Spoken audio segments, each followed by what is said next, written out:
वरिष्ठ नेता जानिसार अख्तर ने आगामी नगर निगम चुनाव में वार्ड क्रमांक 16 से पार्षद के लिए अपनी प्रबल दावेदारी कांग्रेस के वरिष्ठ पदाधिकारियों के समक्ष पेश की है।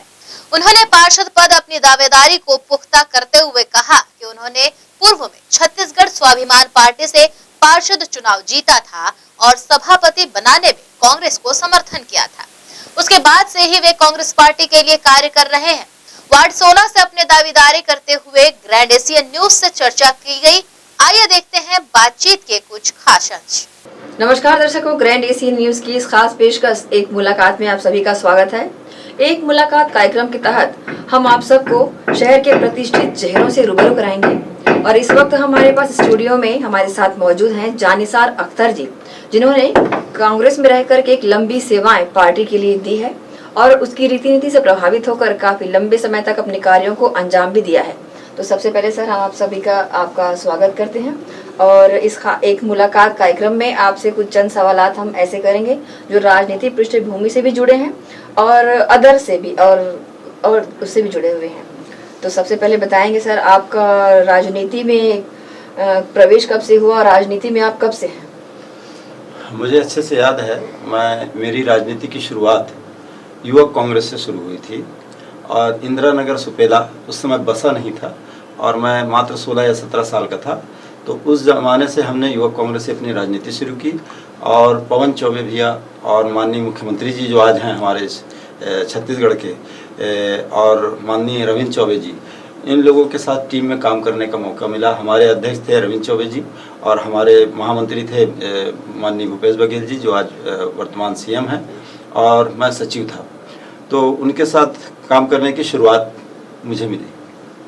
जैसा कि सर आपने बताया है, युवक कांग्रेसी रह करके भी आपने सक्रियता से काम किया है। इस दौरान आपको किस किस पद से नवाजा गया? जैसे आपने एक लंबी सेवाएं कांग्रेस के लिए दी हैं, तो आपको एक जिम्मेदार पद या पदाधिकारी कभी आपको बनाया क्या?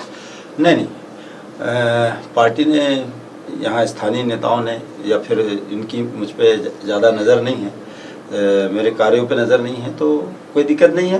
पार्टी का निर्णय है, वो सर्वमान्य है और मैं सेवा करता था कांग्रेस के लिए और करता रहूँगा। निश्चित रूप से क्या होता है कि जो काम करने वाले चेहरे हैं वो कभी कभी हाशिए पे चले जाते हैं। तो हमने तो चाहे भूपेश बघेल जी अंदर गए हों, जेल के सलाखों के पीछे गए हों, तब आंदोलन किया, यहाँ की भिलाई की समस्याओं के लिए अंदर गए, भारतीय जनता पार्टी के खिलाफ इतने सारे आंदोलन किए कि हम लोगों को 40 बार जेल जाना पड़ा, 50 तो केस लग गए, फर्जी केस लगाए, लेकिन उससे कोई घबराने की बात नहीं। पद तो आते हैं चले जाते हैं, लेकिन सेवा करने का मौका बार बार नहीं आता। इसलिए ये जीवन मिला है छोटा सा, इस जीवन में जो है सेवा करना मानवता के तहत बिल्कुल जायज़ है और सेवा करते ही रहना चाहिए निस्वार्थ भावना से। आप कांग्रेसी पृष्ठभूमि से जुड़े हैं। वर्तमान में 2 साल से कांग्रेस की सरकार है प्रदेश में। कांग्रेस सरकार के किन किन कार्यों की आप सराहना करते हैं जो कि प्रदेशवासियों के लिए अच्छे हैं और जो ये पुरानी सरकार में नहीं हुए? देखिए, हमारे माननीय मुख्यमंत्री जी की सोच बहुत आगे की सोच है, उसको बुद्धिजीवी लोग समझ रहे हैं। उन्होंने जो नरवा गुरवा और भारी जो चलाया है पूरे प्रदेश में, और इसका मॉडल आज विश्व में देखा जा रहा है कि ये है क्या चीज़। तो उन्होंने जो है एक तीर से कई शिकार किए हैं। उन्होंने जो है नरवा गुरवा भारी के तहत जो है लोगों को काम पे लगाने की कोशिश की है। रही बात इस देश के ही नहीं, विश्व के अंदर में कोई ऐसा देश बता दो या कोई ऐसा राज्य बता दो जो गोबर खरीदता हो। हमारे माननीय मुख्यमंत्री जी की सोच देखिए कि उस गोबर को खरीद के, जो वेस्टेज इधर उधर चले जाता था, आज उस गोबर को खरीद के उसका खाद बना के फिर किसानों को वापस कर रहे हैं। और निश्चित रूप से जब किसानों को वापस कर रहे हैं और वो किसान उसका उपयोग कर रहे हैं, तो वो खाद के रूप में हमारे यहाँ धान की फसल हो, चाहे रवि की फसल हो, गेहूं की फसल हो, चना तिलहन की फसल हो, वो फसल में बढ़ोतरी होगी और किसान यहाँ का खुशहाल होगा। तो बहुत सारी ऐसी योजनाएं हैं जैसे कन्या विवाह योजना है, माननीय सीएम साहब चला रहे हैं, और विधवा पेंशन योजना है, उसके ऊपर भी अभी विचार हो रहा है कि उसको बढ़ाएंगे करके, और युवाओं को मौका दे रहे हैं। निश्चित रूप से जो है हमारे माननीय मुख्यमंत्री जी की सोच बहुत अच्छी है और दूरदृष्टि वाली सोच है। तो आने वाला भविष्य छत्तीसगढ़ का, आपने देखा था कि 15 साल माननीय रमन सिंह ने सरकार चलाई थी। मैं बोलता हूँ 20 साल तक कोई नहीं हटा पाएगा माननीय मुख्यमंत्री जी को, अगर ये इसी तरीके से युवाओं के लिए, किसानों के लिए, नौजवानों के लिए, छत्तीसगढ़ में रहने वाले छत्तीसगढ़ियों के लिए, और अन्य बाहर से प्रांत से आए हुए लोग जो यहाँ पर आके रोजी रोटी कमा रहे हैं, उनके लिए जो काम कर रहे हैं, जैसे कि मैंने बताया कि हर समाज, हर तबके के लिए लोग काम कर रहे हैं। आपने कभी सुना था कि यहाँ भारतीय जनता पार्टी की 15 साल की सरकार रही, लेकिन छठ पूजा में कभी छुट्टी नहीं दी गई, लेकिन यहाँ छठ पूजा में माननीय मुख्यमंत्री जी ने भी छुट्टी का दिन घोषित किया। सर, बीच में कुछ कहना चाहूंगी, जैसे कि आप लंबे समय से कांग्रेस से जुड़े हैं और आपने राजनीति में प्रवेश करने के बाद से ही, या कह सकते हैं नेतागिरी करने का हर कोई मन बनाता है या कुछ, तो आपने अपने क्षेत्र में रहते हुए वार्ड 16 में आप रहते हैं, तो आप अभी दावेदारी करने के लिए तैयार भी हैं, तो क्या मानते हैं, क्या पार्टी आपको प्रत्याशी घोषित करेगी? बिल्कुल, मुझे आशा और उम्मीद है। बीच में मैं जो है कांग्रेस से अलग हट के जो है छत्तीसगढ़ स्वाभिमान मंच में था, उसके पहले भी मैं बहुजन समाज पार्टी में था। कारण था कि कांग्रेस में अच्छे लोगों की पूछ परख नहीं थी और उनको वर्क नहीं दिया जाता था, और मुझे जब उस पार्टियों में मौका मिला तो मैंने जो है प्रदेश की भी माननीय ताराचंद साहू जी का मैं आभार व्यक्त करता हूँ कि प्रदेश का मुझे प्रभारी बनाया, और मैंने प्रदेश में खाता भी खुलवाया। नगर पंचायत अध्यक्ष महासमुंद का मैं वहाँ का प्रभारी था, वहाँ खाता खुलवाया। मैं वहाँ बिलासपुर का प्रभारी था, वहाँ पर मैंने अच्छा रिजल्ट दिया। राजनांदगांव जैसी जगह जहाँ सीएम रहते थे वहाँ का मुझे प्रभारी बनाया, वहाँ पर मैंने अच्छा रिजल्ट दिया।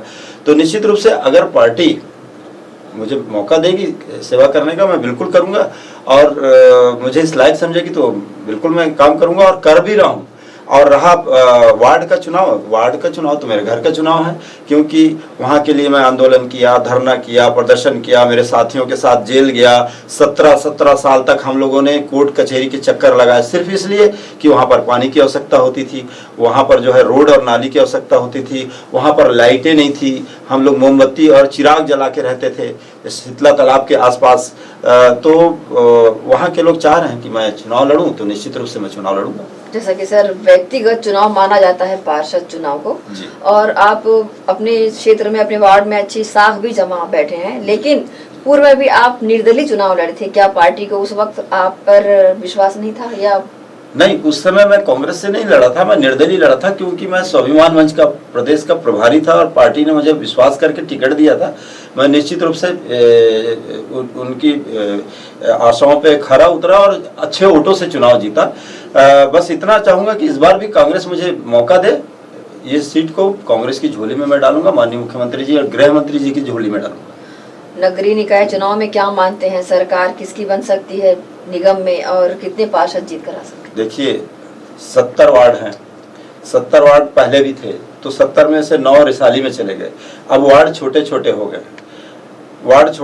गए हैं, तो निश्चित रूप से कांग्रेस को इसका लाभ होगा, और कांग्रेस को इसका लाभ इसलिए होगा कि अभी छत्तीसगढ़ में कांग्रेस की सरकार है, हमारे मुख्यमंत्री जी बहुत अच्छा काम भी कर रहे हैं, हमारे जितना मंत्रिमंडल है वो बहुत अच्छा काम कर रहे हैं, और मुद्दा सिर्फ यही है कि मेरा चुनाव लड़ने का जो शीतला तालाब है, शीतला तालाब एक ऐसा तालाब है जो कम से कम 4-5 वार्डों को प्रभावित करता है, और वहाँ पर जो है हर जाति और धर्म के लोग मुंडन कराने से लेके छठ पूजा से लेके जो है सारे कार्यक्रम वहीं करते हैं।